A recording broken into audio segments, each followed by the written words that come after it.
Oh, yeah. I always forget. Thanks for the reminder, buddy. What's up, guys? Ew. I always forget to retweet it. So do you want to bear? Yes. Do you want to guess how old this kit is I'm wearing? So I thought you said this kid at first. I was Kit. like, what? Kit. It'd be weird if I was wearing a kit. I know. It's weird that you called it kit. No, that's what it's called. I'm going to guess, just because the question was asked, 16 years old. 1993. So that would be what? 30? 30 years. Yeah. 30 years, right? So was your dad's or something? No, I bought it online. Isn't that crazy? Oh, you bought like a retro? Yeah. Like it's like it is from the year 19. It was made in the year 19. You have not owned it since. Correct. Yeah. Right. But it's not like a replica of a 93. You bought an old jersey? Of course. People buy throwback jerseys. Yeah, but they're usually made now. But the difference is like we should be doing this on the pod. Yeah. Well, maybe hold it. Yeah. All right. Okay. I am ready whenever you are. I'm ready. You got all this stuff? All right. Yeah, I'm good. You got Winner Nation? I do. We'll go Parks first, Winner Nation. Yep, that's it. Hey, hello. It is the Go Birds podcast presented by the Bet Parks Sportsbook and Casino app. It is one of the final 2 Go Birds podcasts before the Philadelphia Eagles make a selection, and we're talking about kits before the show. We are, as always. Well, I asked James, so yeah. Today, there's a reason to tune into the YouTube. The pre-show, when we do it live. you can see if you're watching it. See the kit that he's wearing. Turn to the camera there, Elliot. Look at the kit, as he said. I thought he said kid at first. So he goes. I think you would notice I have a kid. Yeah, he goes. Guess how long this kit how old this kit I'm wearing is. And I'm like, you're wearing a kid? Yeah. Oh, kid. Yes. The jersey. The T jersey, pronunciation yes. was not great. Yes. It is from 1993. It's unbelievable. So, here's the part that I was confused made 30 years ago. I thought you owned it 30 years ago. No, I thought maybe it was your dad's or something. No. You just bought an old jersey. I bought an old one. Why? Why would you buy an old jersey? Because it's like jersey? a cool collectible. It's like, They make retro jerseys but imagine, with new materials. But imagine if you could buy, now I don't know who would want this, but a Wilt Chamberlain jersey from when he played. But that's not an actual player No, it's jersey. not. But the cool part the is. only reason you want it is because Wilt used So like Mitchell and Ness, right? Mitchell and Ness makes jerseys with the Yes. same fabric that they used in whenever the jersey was made. Okay. A lot of replicas like that are made today are not made with the same fabric and like that type of thing. So like, let's say Reggie White, for example. The Eagles sell a ton of Reggie White jerseys in the store. They are not made with the same, unless it's Mitchell and Ness. I wouldn't want the fabric from 90. Well, it's like owning an original record, I guess would be a way to put it. Yeah, I guess. Like a record that you could say this was actually produced, like an original Beatles record or Queen, to be honest. Yeah, Queen. That's right. Yeah. All right. Well, I'm happy you're 30 It's a big game today. Oh, I don't even know. Is that Leeds? Yeah. Oh, is it? So this is the one you were telling me. So you're telling me this is the that was a different one that I didn't buy, unfortunately. No, but I'm saying the game today. You're telling me this is the game against the team right below them. Yes, that they have to win. If they win, they'll be in good shape. If they lose, they're in a lot of trouble. Relegation would never work in American sports, but it is really cool. Oh, I think it's amazing. It's one of the best things in sports. Unbelievable. It could never work here because of obviously like stadiums and cities and infrastructure. Minor league team just can't become a major league team infrastructure wise.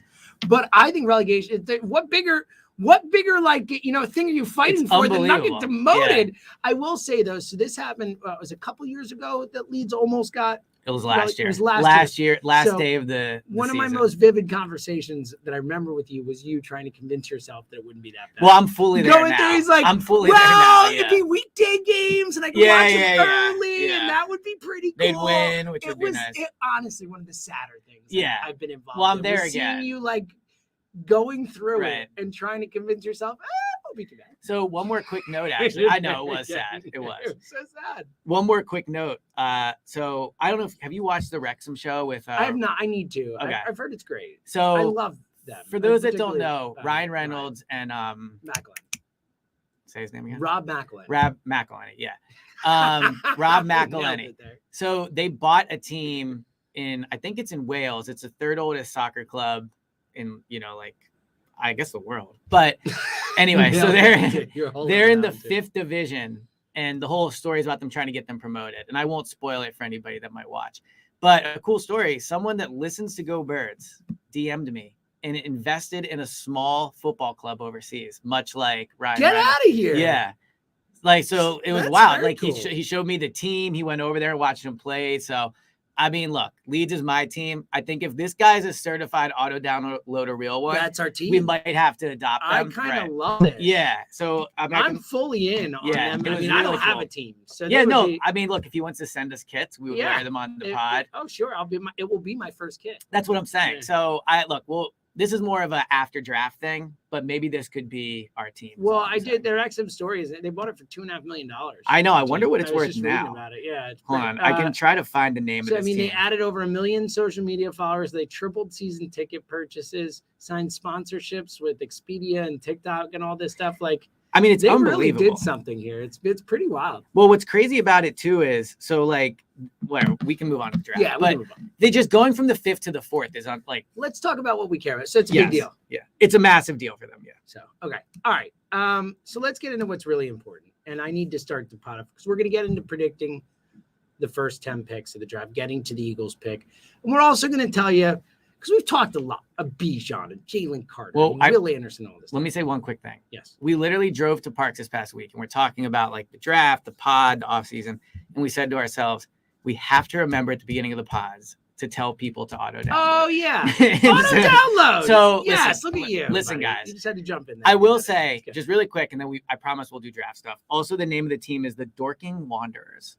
Oh, what a name. Yeah, so I think we're in on that as the official We're dorks. Team. That works yeah, so very generous of people will often DM us and say, how can we help out with the pod? Mm-hmm. People listen a lot. We have a community, all these things. Here's how you can help us out. Hit the auto download button so that when we drop an episode, you get it first and it is downloaded to your phone right away. It's going to be a lot of episodes over the next few days. We're going to have one actually Tuesday, Wednesday, Thursday, Friday, Saturday, if you think about it. Yeah. Right? Yeah. Every day. I guess depending what they do. Friday will be late night, but I'm saying Thursday, maybe not. During the day, we're not going to drop it might be late night Thursday. Oh, that's right. That's what Friday. I meant to say. So yeah. It depends on how it plays out. Right. And all that. But during the day on Thursday, correct. So I'm sure Elliot will be all over the station. And there'll be all types of stuff. So that's how you can help us. This is our plea. Hit the auto download button. It helps us. Yeah, be an auto downloader. Be an auto downloader. That's the important thing. It's a cool thing to be. You can say it when you see us and all that. So. Just wanted to make sure we got that up. I will say when people say auto downloader to me, it does. It's awesome, right? Yeah. It's another level of fandom. Honestly, I'll like you more. Yeah. If I meet you and you say I'm an auto downloader, I'll like you more. I agree. It's just what it is. And he'll probably give you a hug. I will give James you a hug. gives good if hugs. You want a hug. I mean, yeah. I'm always ready for a hug. Right. You know that. All right. Draft? Yes. Okay, good. Because I had a whole thing I was going to do there. I know, but you were right. No, I appreciate it. This is not a complaint. Didn't want to get too much further. It's good work by you. We did have that conversation. We did. Inside baseball. It actually happened. Yeah, we forgot. Hey, we got to remember to do this. Yes. And we forgot. Elliot didn't forget right away. He remembered it close enough. Eventually. Good job by you. All right. Now, can I do my thing? Do your thing. Okay. So we're going to predict the 10 picks. We're going to, see how we think it's going to go. And we're also going to tell you, because we've talked so much about Bijan and Jalen Carter, all these guys we want, we're going to tell you who we don't want. Yeah, who we don't want them to take. If you want to hear a bummed out post-draft Go Birds pod, that's the pick that'll happen. But I need to start here. And personally, I feel like I can't. At 7 minutes, I honestly wanted to lead the pod with it, but we do our thing and all that. All right, and then not a download. Right. Earmuffs. 1, 2, 3. Fuck you, Peter King, for stealing my thunder on Saturday. I expect Nolan Smith to be the Eagles pick. It's oh, wow. Good. Unique player, fits all his stuff. Then on Sunday, Peter freaking King, clearly listening to the show, obviously, puts out his final mock draft Nolan Smith, the Eagles. And now everyone's oh, Peter King has Nolan Smith, the Eagles. No! Well, I had Nolan Smith to the Eagles. Peter King jumped on my back. You're welcome, Peter. Come on board. I just want it to be known you were when first. The Eagles draft Nolan Smith, it was your call. It was my call. Agreed. Not Peter King's call. Important clarifier. I had to get that out. I mean, this is just a long-standing tradition of Go Bird saying something first, and then everybody jumping on it after, subconsciously. Yeah. I mean, Peter King obviously must be a listener. He's listening. You probably, we were on the radio that day. Yeah, you just at me, Peter. Probably driving through Philly. I agree. And look, I will say, and I've made it clear over the last 2 days, I've planted my flag. I think they're going to draft Bijan. Number 2 for me would probably be Nolan Smith. I am right there with you on just terms of position, availability. Not to be clear, it might be my number 2 pick. I'm saying my number 2 and I think is most likely think will happen, right? Yeah. But I do like Nolan Smith. I think he's flawed. Not be all these things. I will not be upset if they pick Nolan Smith. I like him more than Luke Van Ness and Miles Murphy is debatable. We'll get to those guys. Yeah. Let's not get, well, that's the. Let's not bury the lead too much here. Mhm. All right. So I just had to get that off my chest. I apologize. The FU Peter King was probably a little aggressive. No, I mean, look. If you just clip that by itself, sounds bad. A little aggressive, but I apologize. it's said with especially to a Goldberg's listener. Yes, that's a good point. That was rude of me. Well, is he an auto downloader? Good question. I would hope so. My guess is he isn't. I feel like no auto downloader would not credit me. That's a good point. You know, if you were gonna steal my pick, you could have been like, like my favorite radio host James Seltzer said, I'm gonna pick Nolan. Something like that. Yeah, I agree. I'm not asking too much here. Just a little credit. We're due. Yeah, that's what it is. I agree. Okay, let's get into the draft. We're gonna go 1 through 9, and then we'll be on the board with the Eagles. We'll say what we think they're going to do if the situation plays out that way. And we're also going to say who the hell we don't want them to take. Yes. Well, so let me ask you this first. Please. Like, do you think there is going to be a run on quarterbacks at the top? Because I think that decides it changes so everything. much. It's so fascinating. Yeah. And we do this every year. We look at the mock drafts. They're like gospel. It's like, oh, no, he's a top 10 guy. Yeah. And then guys fall. Look at Malik Willis. It never plays out that way. It never freaking plays. Like, Andre Dillard was in the top 10 of every mock draft that year. Every single one. It's like, oh, 22, he's there. Oh, what a steal. The Eagles got him. Yeah. So I'm trying to keep cautioning myself. It's like the whole like Phillies thing, right? Where everyone's like, oh, it's a marathon, not a sprint. Relax. It's a long season. Same thing here. I'm always like, don't listen to mock drafts. They're not always going to be right. They're going to be misses. And every year I'm like, oh my goodness, how did he fall? Yeah. So where I fall on it a few days out, and it's crazy, it's only 2 or 3 days, but where I fall on it is I think there is going to be a run on defensive players. Oh no. And here's why I think why are you doing that? Well, I just think that so how many quarterbacks go before? So I think Bryce Young goes number 1. That I'm locked in. I think that's happening. I agree. I kind of think Tyree Wilson's going to go number 2. You think he's going to jump Will Anderson? Yeah. There's a lot of smoke out there about it. Wow, that's a wow. I know. And I'm not as big on Tyree Wilson, but if there was a quote, and I think it was either Peter King or Albert Breer, where they were talking about, it was quoting a scout, and it was saying Will Anderson is a double and Tyree Wilson is like a swing for the fences. First of all, it was an anonymous quote. Sounds like something Howie would say. It does, like baseball reference, swing for the fences. Like those are like key Howie quotes for what it's worth. Yeah. But who knows? But anyway, I don't know. It just seems like you see a lot of it. Tyree Wilson's one that's kind of flown under the radar, at least around here. I kind of think he goes number 2. I know Will Levis ends up, his odds have gone up in terms of. The Will Levis thing has probably been the most interesting, like the draft storyline to follow, nationally speaking, of this whole last month. The jump that he's had and kind of going from like, is he a first rounder or end of first round or maybe all of a sudden number 2 to number 2, like number 1, they're saying. I don't think he's going to go number 1. I don't. I believe Will Levis will be the second quarterback taken, and I would not have said that 3 days I think ago. You might be right. Now, again, I think CJ Stroud's the best one. I do too. I've said that forever. I thought before this whole process I think he's better than Bryce. All right, so I like him more than anyone. Panthers number 1, Bryce Young. Okay, we agree on Texans number 2. So I said, so for the listeners, so they know, like I said, Elliott's leading the way on these first 9. Yeah, but I want you to partake here. Yeah, be involved. Right. I will veto a pick if I need to. But let's decide this one together. Do we want to put Will Levis there?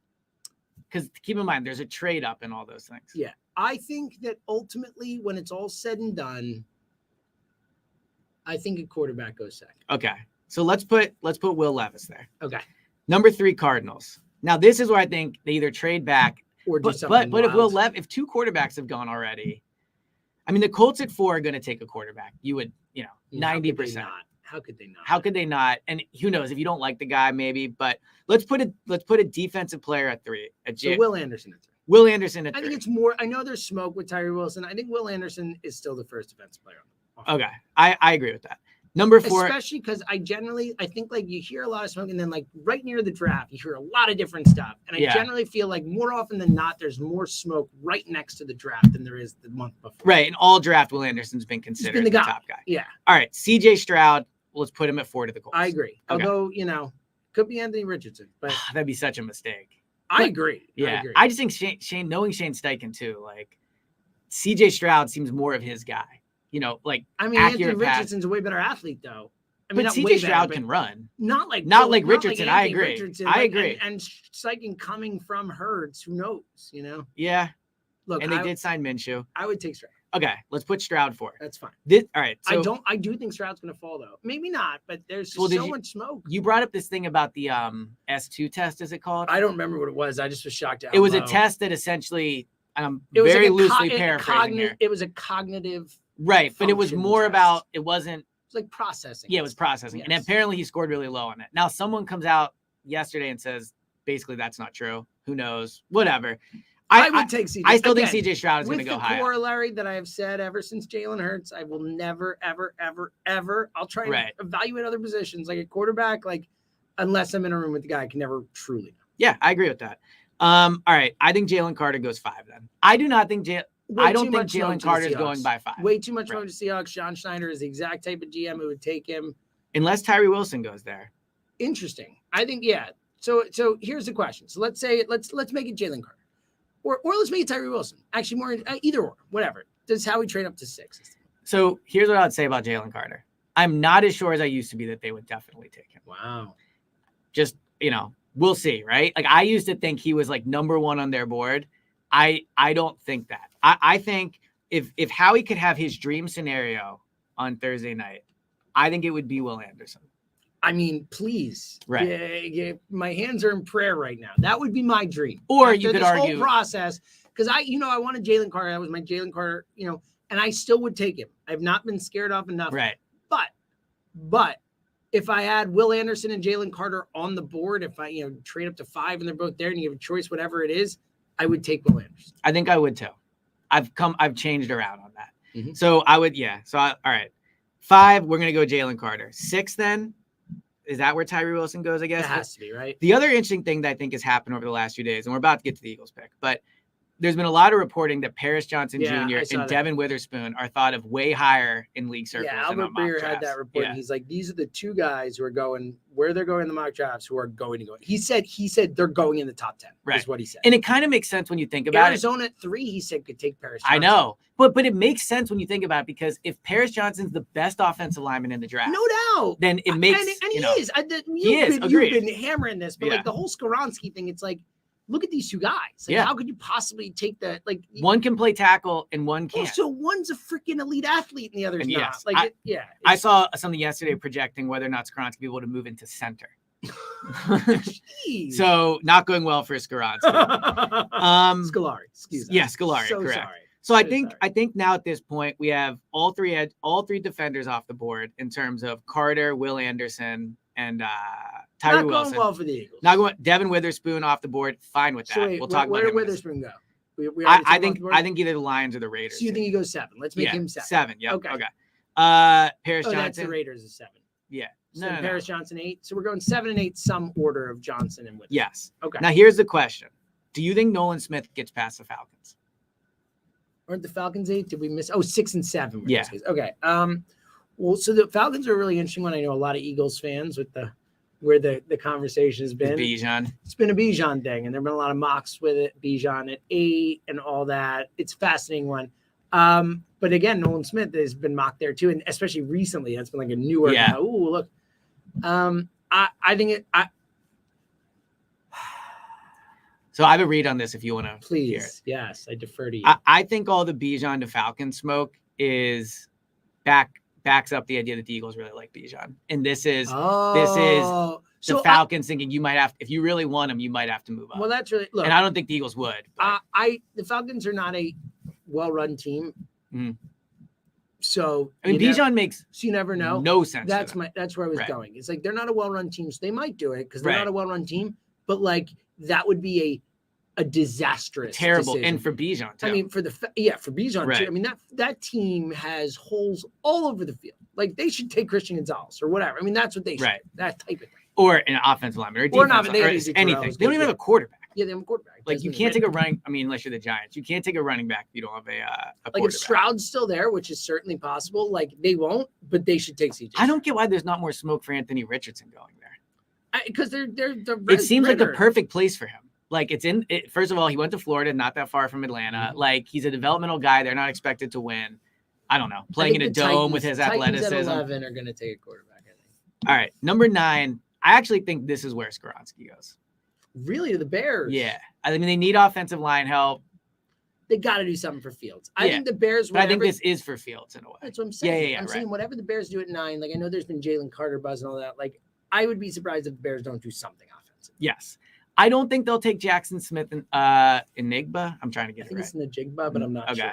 JSN, buddy. JSN. All right. I normally don't like to do the nickname for hyphens. I know you don't. So I don't think they take JSN just because they just traded for Chase Claypool. I don't know. Real quick. It's pretty funny that you just said I don't normally like to do the nickname for hyphens when you are well known as ESP. But I don't. But like I don't. And I look. I'm not saying I don't endorse you don't endorse it. No, I'm fine with it. I'm fine with it. But again, like get back to Draft Dog. I had no idea you're not an ESP guy. Well, I'm fine with it and I like it. I just think oftentimes with people with hyphenated names, people do the shortness thing when like you don't really like you don't call like you're not JS. You're right. You know, but you do it for people like MJ. You know what I mean? MJ like, is one of them. Yes. Yeah, there are those. I think the right initials work for that. It happens more like J-Jaw. It happens more often with hyphenated people. Yeah, it's like in Curb Your Enthusiasm where Larry David acts like bald people are prosecuted. Persecuted. It's like I'm a hyphen. I'm say the whole name. Defensive. Yeah, say the whole name. Which is ironic because I can't pronounce Jackson Smith. It is pretty ironic. But whatever. What do you think about the nickname the hyphen back in the day? I liked it. I thought that was a good. Yeah, nickname. I like the hyphen. I wish it had got more traction. I still get it every once in a while. It's a good one. Yeah, it's a good one. All right. Anyway. All right. So now we're sitting at 10. Okay, so we went with Skoronski to 9. Yes. Is that just because you didn't want to have to pick him for the? Well, no, I think the first 9 exercise is just an example of what we think could happen. Now let's just talk about number 10. Yes.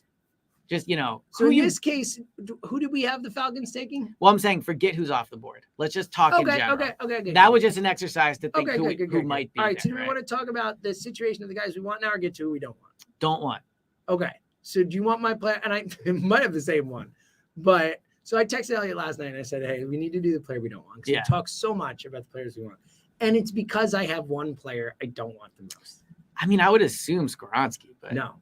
Okay. Lucas Van Ness is the player I do not want the most. I do not want that guy. And I'm talking of guys who might go, who've been mocked the Eagles a lot, like in the right range. Well, what's interesting is Peter King had him like, I think 24. Really? I could be wrong. But for the most part, we've seen a lot of mocks. Lucas Van Ness. He's been.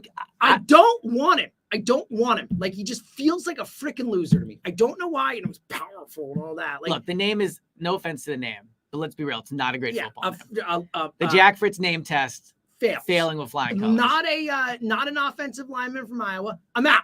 Yeah. I don't want an Iowa player unless they're an offensive line. That's it. I'm not drafting an Iowa player. I hate Iowa. I'm just not a fan. Sorry. There it is. Out on Iowa. Right. Hate everything about it except the Children's Hospital thing with the football games. That's very cool. Really and cool. any auto downloads Big and real fan of ones that. from there. And if you went to Iowa, I'm a fan of you. Okay. Hate Iowa.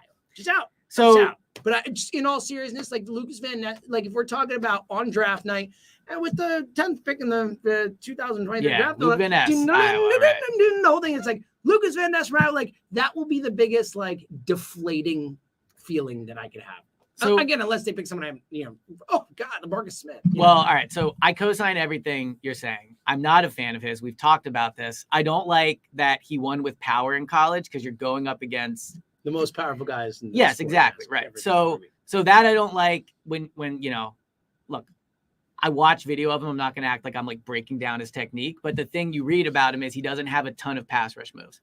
Here would be my one, especially after Jordan Davis last year. It's correct. Like, this guy, yeah. Here would be my one argument for it. Wow. I wouldn't do it, but the one thing I do like ESP LVN. I know. The one thing, and he doesn't even use a hyphen. Well, actually, I was going to ask you, like, how do you feel about people with? Well, I think Van doesn't really do that. Yeah, right? I agree. With middle names. But it's not a middle name. No, whatever. Like, yeah, it's a full. Right. But how do you feel about 3-name people without the hyphen? I think it's probably a little weird. Yeah. Just do the hyphen. I like that.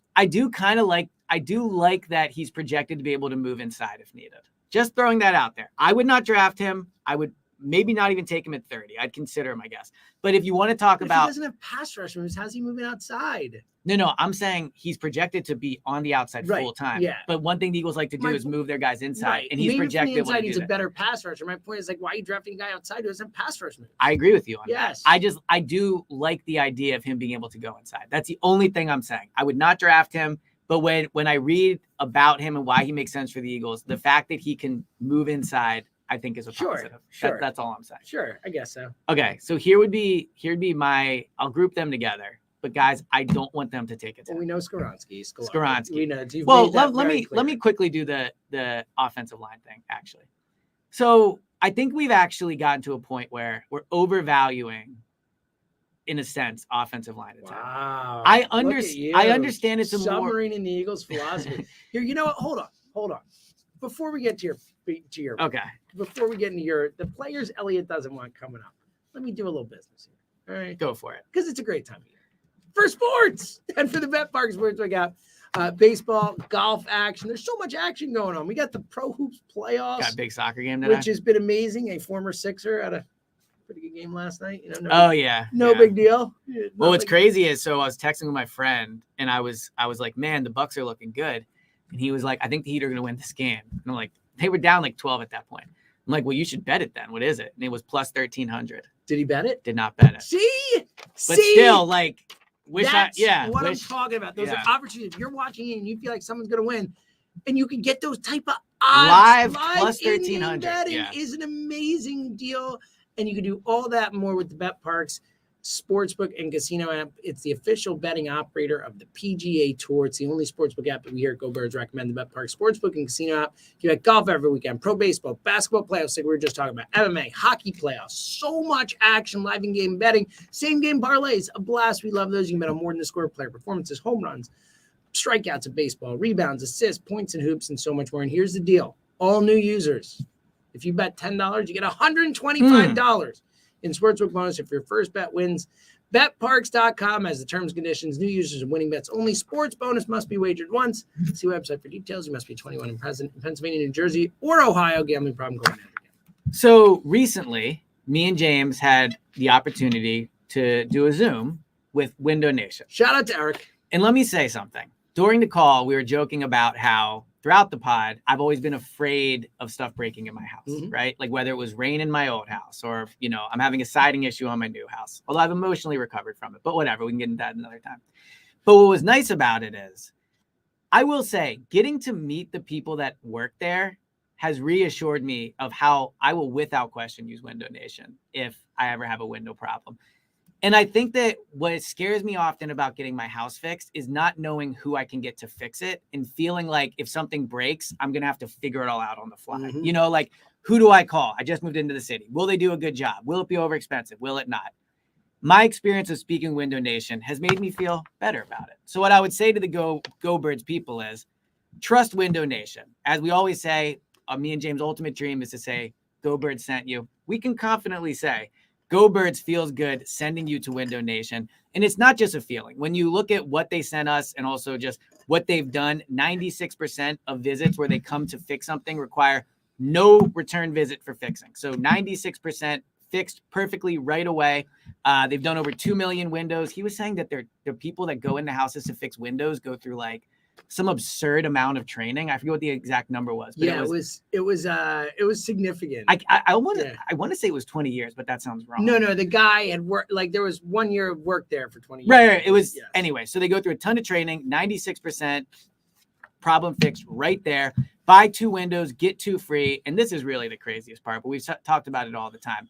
0 interest for 5 years. So you get crazy 0% financing for 5 years. We were like, Eric, why do you guys do this? It's insane. Yeah. And by the way, he said we've already had some Go Birds people reach out and do it. So, and he brought up an interesting point that like when it comes to windows, you don't think you need them until all of a sudden you need them right away. That's exactly right. So this is what I would say to Go Birds people. Just remember the name, right? Like if one day you go to lift your window up and it cracks, or if you're like, wow, it's so sunny out. I want more breeze. You look on your ledge of your window and there's water pooled there and you're like, well, that's not good. I would never emotionally recover. Ever. But with having Window Nation, again, it's just the security of knowing if something breaks, you have somebody you can call. So how do you get in touch with them? You call 866-90-NATION. That's 866-90-NATION. You go online to windownation.com. And again, 0 interest for 5 years, 0% financing for 5 years. And as always, tell them Go Birds. I love the way you looked in the camera for that. So you tell listening to the tell pod, them we sent you. Listening to the pod couldn't see that. But, but if you're watching, another reason watching YouTube, Elliot did a pivot, a turn, I'll look right at the camera. A little fun thing. Put it right Tell in. them we it sent was you. A fun thing. It was okay. Right. Here's my offensive line tip. Please. Yes. And then your players you don't want. Yes. Well, this is what I don't want Peter Skoronski. And here's why. We know. Scolari, correct. While I understand that an offensive lineman could end up playing a very important role this season. Like if Lane Johnson, God forbid, knock on wood, tears his ACL in camp, or Jordan Mailata does, right? Then all of a sudden he becomes critically important. So I understand the logic, but don't get it twisted. If they draft an offensive lineman at 10 or wherever, they are drafting a backup. They are drafting a backup. That or the Cam Jurgens pick is basically either way, gone. You drafted a backup one of the last 2 years. Correct. With a high level pick, right? So while I get it and I understand it, like Skoronski doesn't check enough physical boxes for me. I don't think he has. To me, he screams like he would come here and just be a career backup. I don't like once Kelsey retires, I guess you move him to guard and he'd be a fine guard. And I get the logic there. But ultimately, I think we've overthought and overvalued the idea of taking an offensive lineman at 10. This team has a really, really good offensive line. You can acquire backup offensive linemen. They have 2 great tackles, 2 tackles that are maybe one of the best duos in the league. They have a guard duo. If Cam Jurgens can be what they think, that's very good. They have the best center in the league. There are other needs on the roster, right? Running back, massive need. Pass rush, a need because you shuffle those guys in and out more. Defensive tackle, more of a need. I get the logic philosophically of offensive line.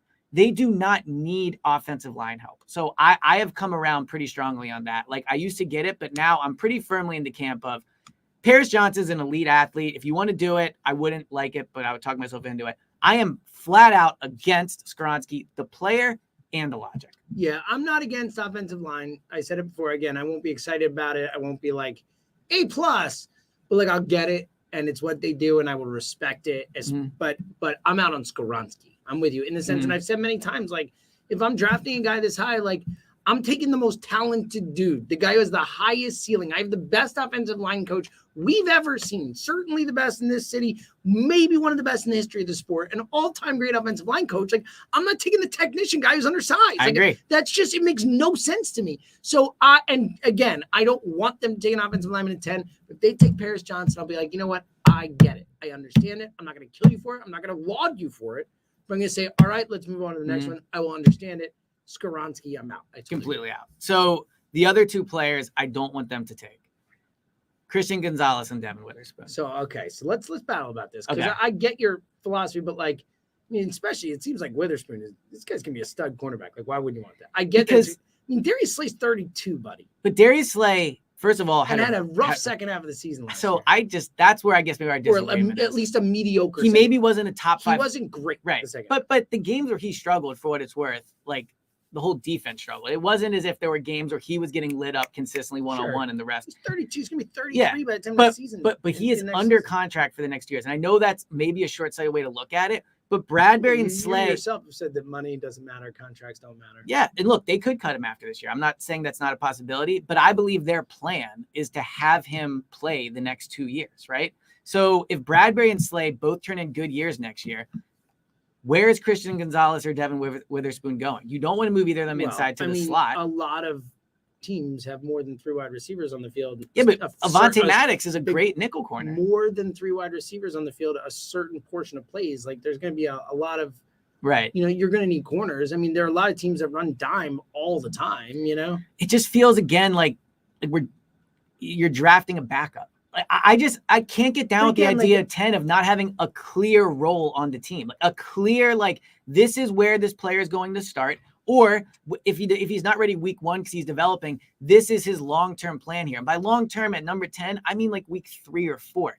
You can't draft somebody at 10 that potentially is not starting for you for 2 years. I mean, you could. I agree. Look, I think they have to.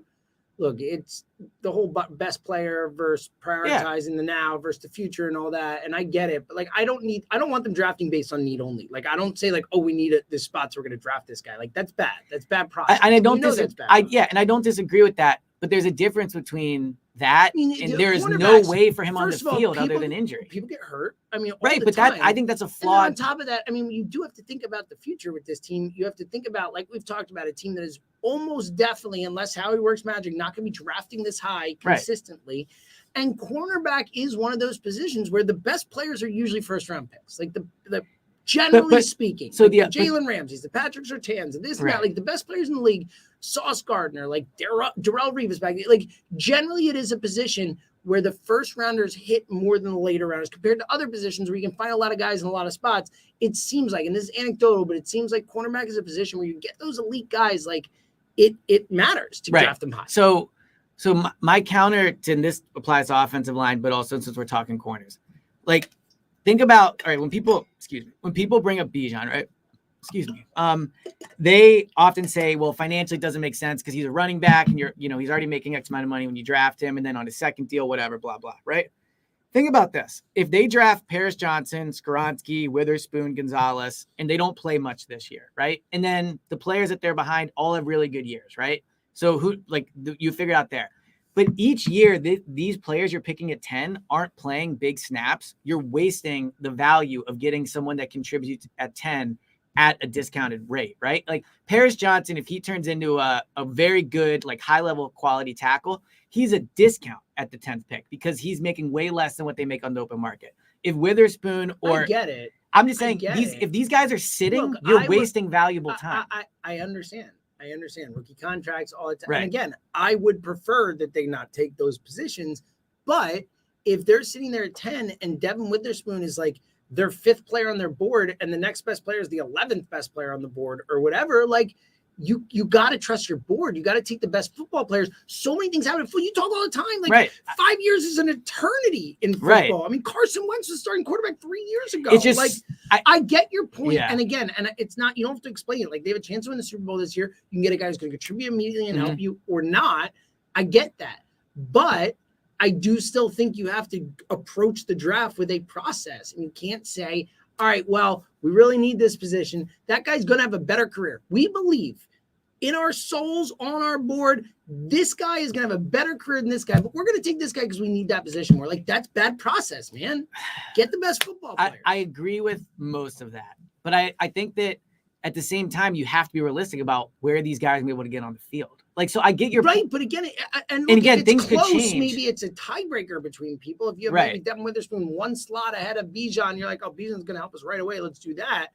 But I just think you have to draft the best players. Like that's how you're ultimately going to have the most success. And I would, if we were in a draft room and we had to make a decision, I would probably use that logic, right? But I can't get down with the idea of drafting someone. But again, Slay can be done this year. To Darius Slay, he's 30. He can be 33. Like that's old, man. Yeah. Like he come out and be like, "Oh, lost it. It's done. Doesn't have it." And then you're like, "Oh, bench him." No, I'm just saying for next year, for the year after, the point is like this could be the last effective. He might not be effective this. We don't know. He is old. Like he is old. He's on the back end of his pro career. Like, and I get you plan ahead for things. You have to. Especially again when you have a chance to get an elite talent that high in the draft, you're probably not gonna have a chance. Yeah, and it depends on, of course, evaluation. Like I'm not like I loved Sauce Gardner. If it was Sauce Gardner or Patrick Surtain we're talking about, Devin Witherspoon's the 3rd best player. Well, then if they think that's different. My point, yeah, is what I'm saying though. That could be a situation that presents itself. Right. And part of this is my opinion. I am not as high on these corners. It's based on your opinion, but Correct. I'm saying again, it all depends on what their opinion is. I'm just saying, like, I get your point, and I don't disagree that ultimately I would like someone who's going to contribute this year, especially because flags fly forever. Go win the freaking Super Bowl. You have the whole. Like, but to me, it's not as much about that. It's part of it. It's just when they drafted Jordan Davis, there was an obvious role he was going to have. I get what you're saying. No, yeah. I'm just saying, like, you can't not take your 3rd best player on your board for your 11th or 10th best player because he plays cornerback. Like, I get that. I'm saying. I get that. What if Luke Van Ness is their 3rd best player? Then they should take him. Okay. I won't be excited about it. And that's where I'm at with the corners. They that's should be doing what they're. I mean, Luke Van Ness fills a need at least. Like, but either way, either way, my play. point is like My point is like, I need them to take who they think is the best player on the best player, especially if it's if it's close. Sure, take the guy who's going to play more. But if it's not, like if you think Devin Witherspoon's a way better football player and going to have a way better career, more important, impactful career than whoever Bijan, you have to do it. It just kills me to think that their 10th pick will be sitting on the bench. I get just it. Throwing that, I get it. It just kills me to think that. I get it. All right. Another player I wouldn't be thrilled with. I would understand, but to me, Miles Murphy out of Clemson. Oh, you were in on him before. I'm not like. I don't think I was in on him. I was mostly just saying. You were saying he's a guy you could see. He seems a little blah to me. A little just generic. I don't know what's special about him. Now, his sack production is pretty good. I think he 7.5 sacks each of the last few years, maybe 6.5 1 year. good athlete, not like super long, but yeah, I don't know. For some reason, he feels a bit of a boring pick. I get that.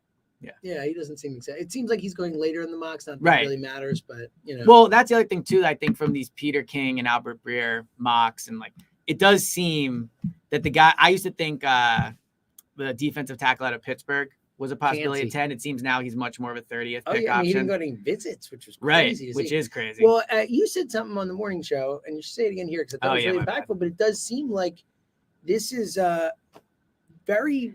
I mean, to me, this is the most unpredictable draft I've ever covered. I mean, that's saying something. I think Bryce Young goes 1, but outside of that, there could be 4 players that go number 2. Yeah. When you look at the 10th pick for the Eagles, how many players have we discussed here? So many. 12. So many. And then this is in fact, we didn't even gotten to the 30th pick really, right? Or their second or their third. Or Jameer Gibbs. Or right, Brian exactly. Branch. I think those are the only 2 names I've heard at 30. Or even Jameer Gibbs and Brian, both if they move back to 14. Just so I think, and it comes from this core belief of mine, I think it's pretty well agreed with, that it's not a super strong draft. It just is a draft that maybe is deep with a lot of 7 out of 10s, but there's not a lot of 10 out of 10s. So why aren't we talking about how he trading back to 20 and pick up a first next year? He could, but you have to have someone that wants to trade up. And this is where I think Anthony Richardson would. Well, that's the core, especially with Tennessee right behind you. I think everyone thinks Tennessee's going to take a quarterback. You got to jump, or if Stroud falls. Yeah, or if Stroud falls. I think it's look. I think trade back is as likely as anything on tomorrow night. I don't know. I go back and forth on that because again, what are you getting? If a first next year, if it's a first, yes, I would agree with that. I think if they are sitting at 10 and a team that's at 18, 19, like where's Washington?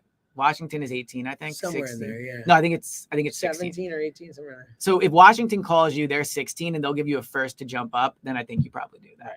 And honestly, at 16, I might just take Gibbs, but that's probably a discussion for another day. Wow, well, not many more days. Yeah. I'm in on Gibbs. Bijan's my guy, but if we're doing a post first round pod and they end up with Gibbs, I think that is also a home run pick. I love Gibbs. Yeah. I just think it's hilarious how now you just wherever they pick you, I'm taking running back. Well, they need it. It's a massive need. Elliott Short Parks. Let me ask you this: is drafting a running back in the first round guy. Do you think the perception they won't take a running back early is wrong? Yeah.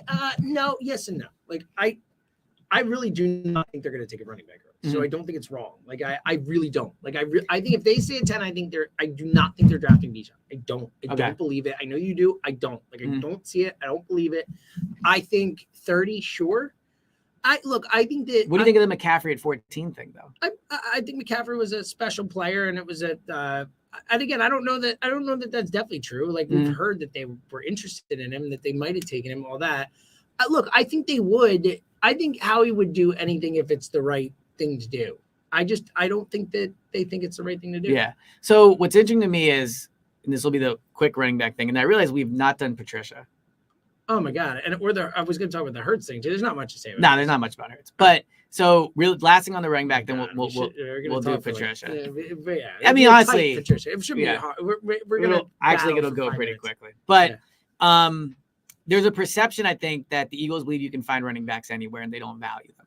But if you look at the recent history, second round pick is a high level draft pick. They used one on Miles Sanders.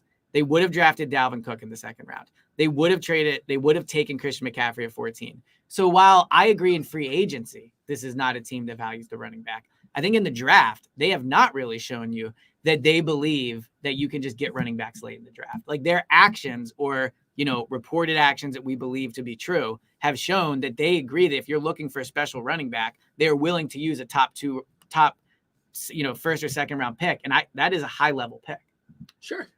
Right. Again, I just don't see it. I get your point. It could not happen for sure, but I don't. If it doesn't happen, that doesn't mean they wouldn't have. Look, if they pass on Bijan at 10, clearly, right? But I'm just saying, I think that this idea that they would never do it is wrong because they would have taken Christian McCaffrey. They tried to take Dalvin Cook. They did. I know it's coulda, woulda, shoulda, but I'm just saying this idea is wrong in my opinion. Well, until they do it, it's not wrong. Okay. Right? Factually. Well, it's like if you continually try to do something and you never accomplish it, it doesn't mean you wouldn't do it. I don't know for sure they were going to take McCaffrey. Yeah, well, look, for what it's worth, I mean, look, Albert Breer is reporting it, and I think we would trust Albert Breer. Like, there's been a lot of, Zach Berman, the Athletic, I believe, has said this, or he said they were interested. Did they say they were definitely going to take McCaffrey? He said Albert Breer said they were going to take McCaffrey. That's well phrased. Just putting that out there. Yeah. We'll see. Yeah. I just don't see it. I know you do. Okay, we'll find out. Look, we'll see. Yeah. I can't see it. All right, Matt Patricia. All right. No, quickly. Money is nice. Championships are better. It's a great line. The greatest line in the history of Philadelphia sports. I love this guy. It's a great line. We're so lucky. All right. Matt Patricia. He has an ability to take things that a lot of athletes say and just say them better. Because a lot of athletes do say, it's not about money, it's about winning. He's the best. He just has an ability to do it in a way that it's perfect for like Instagram quotes. Oh, he's the king of it. I just need a t-shirt. We're all set. Right. It's great. All right, Patricia. Yeah, go ahead. I mean, okay. It's just such a disaster. And people can explain it. Well, he's not going to be around the players and we don't even know what his role is going to be. And he's not, in the meeting, blah, blah, blah. First of all, you never hire a coach where the top talking point is, well, he's not even going to talk to the players. Like, that's not a great sign. And I do think Nick Sirianni deserves some benefit of the doubt. Oh, yeah. If he has talked to Patricia and he has talked to Slay. Of course he has. I know he has. He said he has. Yeah. And they said it's going to be okay. To a certain extent, I think he deserves a benefit of the doubt. But here's the deal. It's easy for them to say it now when Slay is already here under contract and Patricia needs the job, right? Here's what I know. The seasons after Super Bowls are really, really hard. Whether you win it, whether you lose it, whatever. If the season after is always difficult, right? And this next year is going to be so much of their success is going to be dictated off of how they handle last year and how the locker room mood is and how the staff, like all those things. And you cannot tell me that in a year that could feature some adversity, right? Like they had no adversity last year mostly no adversity. A year that could feature adversity, you're now putting someone in the locker room or in the building, right? That has had issues with players throughout his career. And so ultimately, as a head coach, well, there was a lot of, there was, as defensive coordinator, there was as an offensive coordinator. He's had problems as an offensive coordinator and as a head coach. Okay. Two roles he is not here. He's okay. a senior defensive assistant. So, all right, first of all, I don't think it matters what his role is. When has a senior assistant of any kind ever mattered in any football season? Like, when has that changed the fortunes of a team? But the difference is, can you tell me the last time they hired somebody that we knew did not get along with the captain of the team? Again, I don't think they do it unless Darius Slay's fine with it. But my it. thing is, he can say whatever he wants now. The point is, if they fall to 1-2, or if the defense is struggling to save a new, he's a senior defensive assistant. He's going to be in the building. Most low-level hiring in terms. Again, you trust Nick Sirianni, right? Right. You trust Jeffrey Lurie? Yes. You trust the Eagles? I do. Hold up. Yes. How many times can you come on this podcast for the last 3 years and say the Eagles are going to be fine because they're a great organization? They're going to figure out this will work out because they're a great organization. Great organization. Yeah, they know 100%. What they're doing. I trust Nick. How can you say all that and not trust them? Because I think they're wrong. Again, I think they're wrong. It's a senior defensive assistant. Yes, but the title who walks in the building with more Super Bowl rings on his finger than anyone else in the building. Right. Okay, like you're hiring someone who has real history in the league, has had real experiences of what you're trying to do, and who our coach, who you trust implicitly, or at least close to implicitly, thinks can help the team. Yes. Now, okay. So again, I agree with you that Sirianni deserves some credit. I mean, some benefit of the doubt for this. But at the end of the day, if you look at Patricia, and so you're like overlooking the fact that when he was a head coach, but also there was articles written last year that him and Mac Jones didn't get along. Again, as an offensive coordinator. But the title doesn't matter. The point is, hold on. The point I'm making, you're gonna be worse the point I'm making is this person, Matt Patricia, has had problems with multiple players over his last 2 jobs. That's the only right. That's whatever his title was, defense coordinator, not defense coordinator. Sorry. Head coach, offensive coordinator, pass game, whatever his title was in New England. He has had issues with players. And I think that's the problem or the misconception out there. It's not just Darius Slay, which, by the way, really matters. Darius Slay is a huge part of that locker room. His mood dictates to a certain degree that locker room, right? If he's, feeling really good, whatever. But he is a captain for a reason. And they can say whatever they want now. But do you honestly believe that deep down, if things get ugly, it's like the finger pointing won't begin at Patricia? Of course I do. I don't think Matt Patricia is going to have anything to do with anything. He's a senior defensive assistant. Then why hire him? He's going to help Nick or whatever. He'll be like, so he'll be in the building. He's like a head coach. He's a former head coach. He bounces on. Like maybe I don't even know what the deal is with what he's going to do. I just don't get My why. point is, it's such a Because Nick thinks it can help the team. Otherwise, they wouldn't do it. Otherwise, Nick's not bringing him in just to throw him a bone. But you can't say on one hand, this guy was the defensive coordinator of 3 Super Bowl champion teams. He worked with the greatest defensive mind in the history of the sport, certainly in the last 30 years, whatever you want to say. He learned at the feet of that guy.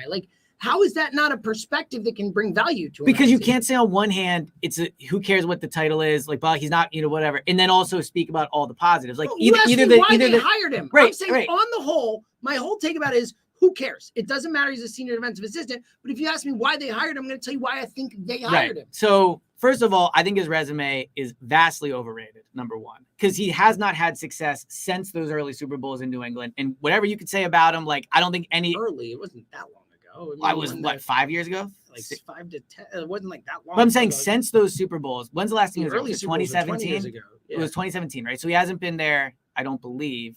Was it 18, 19, 20, 21, 22?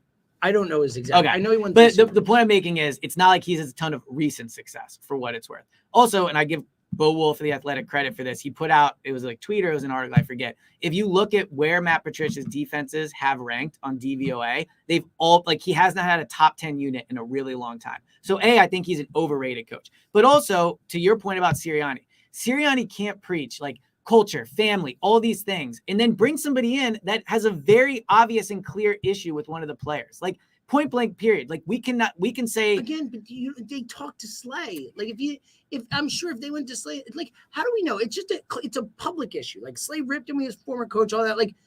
Darius Slay's an adult. You don't think people can move on from things? I don't think Darius Slay thinks Matt Patricia is number one enemy in life. No, I'm not saying number one enemy in life. How do you know that they can't?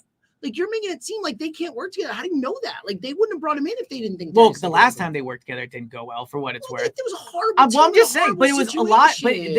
But the point I'm making is he was to blame for that culture, right? And I know he's not head coach, so he's not setting the culture here. But I just think when you consider I don't think he's a good coach. B, we both agree the title itself and the job not super important, right? And it's when the season is already going to be so difficult, why put any more potential issues in there than you have? I don't think there are. They've literally I just don't think they're potential issues. He's a senior defensive assistant who Nick thinks can help him, who thinks he can bring a perspective that is valuable to the football team. And that's why they brought him in. I just don't think that. Again, I don't think they would have hired him if Darius Slay said, "I can't work with that man. I can't have that man around." I don't think they would have hired him. Look. And I like Darius Slay. I'm not saying he probably lied. I'm just saying, what's he really going to say? You think Darius Slay's not going to be honest? No, I'm saying, what do you think? Darius Slay says whatever he thinks in any situation. Right. Always, he needs to shut up sometimes. Right. I think Darius Slay was honest and told him exactly what he felt. I think that again. I just think this is one of those things where people hear the name Matt, just oh my God, what are we doing? For good reason, though. For good reason, he's earned that reputation. But he's earned that reputation. He's going to be a senior defensive assistant, and if you trust this organization, if you trust Nick, if you trust Jeffrey, like you have, I don't know how you can't trust them to hire a senior defensive assistant. Because first of all, while I agree, we both senior defensive assistant. The title doesn't matter. Of course it matters. No, he's in the building. The issue is he is in the building, right? He could be an interim, an intern head coach, or a Nick's assistant or whatever, right? The job title does not matter. The point is he is now on the defensive coaching staff, right? And when you have a new defensive coordinator, when you're already going into a season that could have some issues, we both agree the talent, I think they have enough talent on defense, but I would say generally people feel the talent's not as good. There's a chance the defense takes a step back. It feels like this is a very easy finger pointing thing where Darius can be in the locker room and being like, yeah, I told you this guy sucks or whatever. He can say where he wants now. Patricia has had problems with players each of the last 2 stops of his career. It wasn't just Darius Slay in Detroit. Lots of players didn't like him.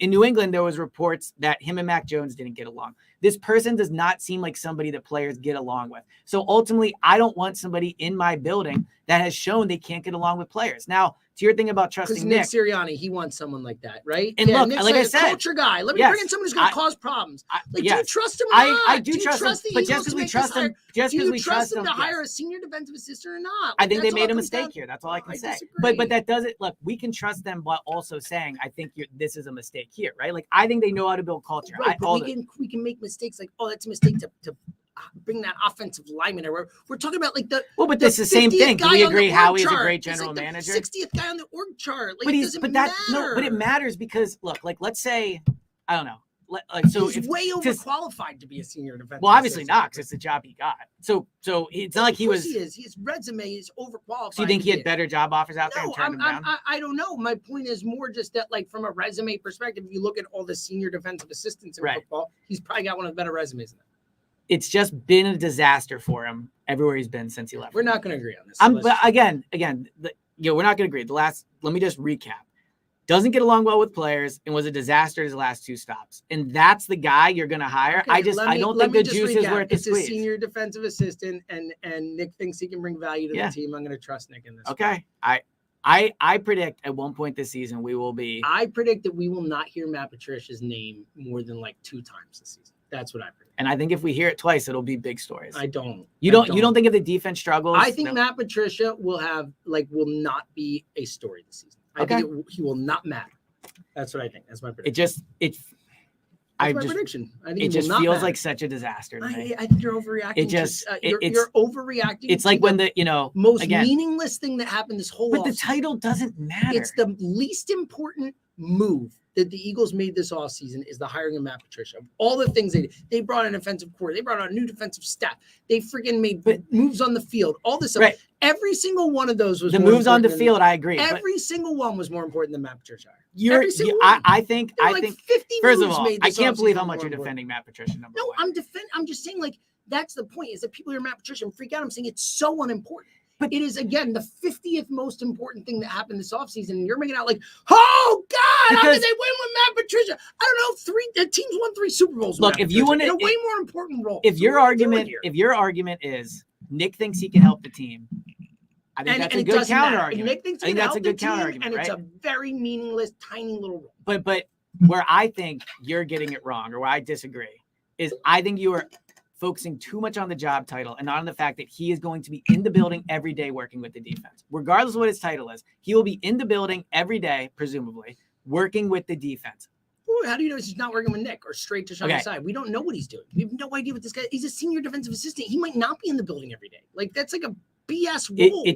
It's such an easy finger pointing thing if things go wrong. And in a year where things, Patricia, and they're like, oh God, and it's it's not important because but the reputation of that reaction has been earned. It's like if they hired Joe Judge, we would sit here and go, oh my God.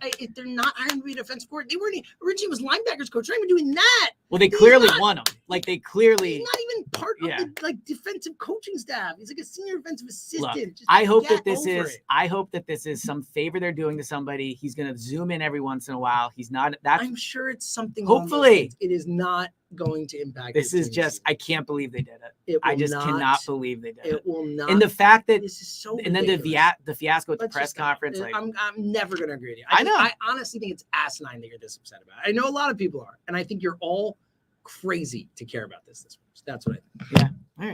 All right. We shall see. I feel pretty confident about my prediction. He won't matter. We shall see. Like Zoe says, I don't matter. When she's trying to say it doesn't matter, she goes, I don't matter. I don't matter. Well, she does matter. I know. Whatever her title is. She's like, I don't matter. And it's like, no, well. I hope we never say his name again.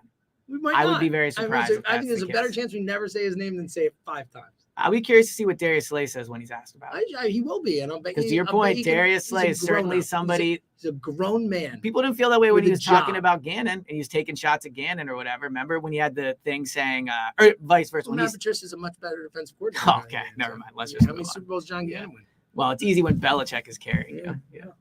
Just Super Bowl rings. Just saying. All right. Final thoughts. Yes. All right. You want to go first? I have one.